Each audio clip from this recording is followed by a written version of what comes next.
Der er gadekampe på Nørrebro i København. Lige nu er politiet ved at køre anholdte væk i pendulfart. Og her er lørdagens nyheder, der begynder med urolighederne i København. God aften. Begivenhederne begyndte at tage fart for 2,5 timer siden, da et stort antal unge gik i demonstration for at bevare ungdomshuset på Nørrebro. Demonstrationen var uanmeldt, og politiet valgte fra starten den hårde linje. Allerede fra første færd var der lagt op til konfrontation mellem de unge aktivister og politiet. Danske og udenlandske demonstranter trodsede forbuddet mod at maskere sig og stod kampklar med hjelme, afspærring og kasteskyts.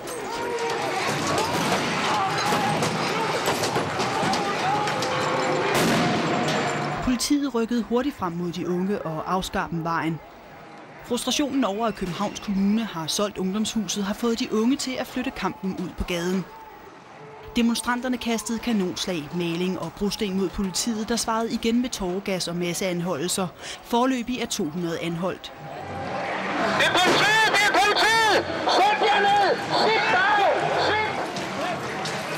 Flere er såret af politiets tåregas, ligesom flere betjente blev hentet af ambulancer. En er alvorligt såret af brosten. Og nu skal vi direkte til Nørrebro i København. Vi har flere forbindelser. Jeg skal bare lige høre, hvem det er, vi skal over til. Et sted på Nørrebro i København, der har vi pressechef i Københavns Politi, Flemming Steen Munk, med os. God aften. God aften. Kan du give os en status på, hvad situationen er lige nu? Ja, der er vist sådan nogenlunde sådan i de store hele at være ro, men vi har stadigvæk nogle grupperinger, som løber rundt og som leder efter nogle steder, hvor man kan lave hærværk og andre måder at manifestere sig på. Hvor mange er anholdt? Vi har slet ikke et overblik over det, men det er i størrelsesorden 200-300, og vi må nok indse, at der kommer endnu flere. Og hvor mange er kommet til skade?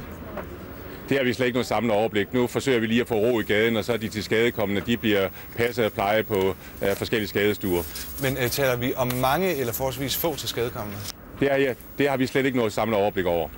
Flemming Steen Munk, I havde jo et valg i dag. I kunne have valgt at lade demonstrationen bare foregå og lade den fortsætte og holde øje med den fra sidelinjen, eller I kunne have valgt den hårde linje. Hvorfor valgte I den hårde linje?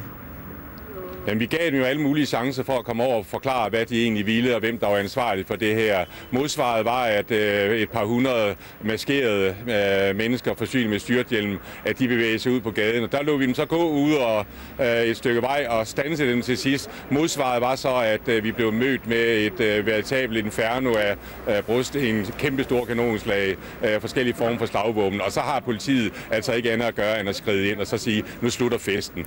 Men det var altså fordi, der var nogen, der gik med masker og hjelme på, at de valgte at gribe ind? Ja, så fordi... nej, det er det ikke. Altså, vi griber ind, fordi de begynder simpelthen at overdænge politifolkene med kasteskyts. Nu har I jo så meddelt, at ungdomshuset på Jagtvej i København først vil blive ryddet en gang efter nytår. Der er ikke sat nogen dato på, formentlig af gode grunde. Der er jo lang tid til, der kan gå lang tid. Hvor længe skal Nørrebro være i sådan en slags undtagelsestilstand, som vi ser det nu? Jamen, det skal man jo ikke stille det spørgsmål til politiet. Det må man jo spørge de unge mennesker hen for ungdomshuset om, hvor lang tid de har tænkt sig at holde Nørrebros befolkning som gidsel i den her sag. Men det er ikke politiet, der sætter dagsordenen her. Men hvorfor ikke gå ind og rydde det hus nu?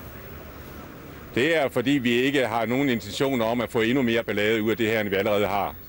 Lød det altså fra Københavns Politi lige nu. Et andet sted på Nørrebro har vi forbindelse til vores reporter Lasse Sjørslev. Og fortæl os lige, hvad der sker lige nu der, hvor du er. Jeg står 50 meter fra Nørrebros runddel, som I kan se lige bag ved mig her. Og det I måske kan fornemme, det er, at politiet de faktisk lige nu er ankommet temmelig talstærkt og er ved at iklæde sig deres visir og deres kampuniformer. Og de har de sidste par timer sat sig fuldstændig på runddelen her, hvor der ikke er nogen demonstranter lige nu. De er længere nede af Nørrebrogade. Deltagerne i demonstrationen her var ikke bare danskere, der var også udlændinge iblandt. Hvad kan du sige om de udlændinge, som kom til demonstrationen i dag?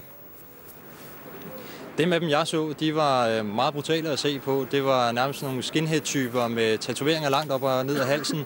Og så var det altså nogle unge, som var kommet for at lave kamp. Det kunne man se. De havde simpelthen store hjelme med sig. Og de her store sorte styrthjelme, som Flemming Steen Munk kan også fortælle om. Ja. Så lød det altså fra Nørrebro lige nu, og TV2 News rapporterer naturligvis direkte fra Nørrebro, indtil der på et tidspunkt bliver ro igen. Og TV2 News kan man i øvrigt også se på hjemmesiden, altså på internet, der kører det også som fjernsyn på adressen newstv2.dk.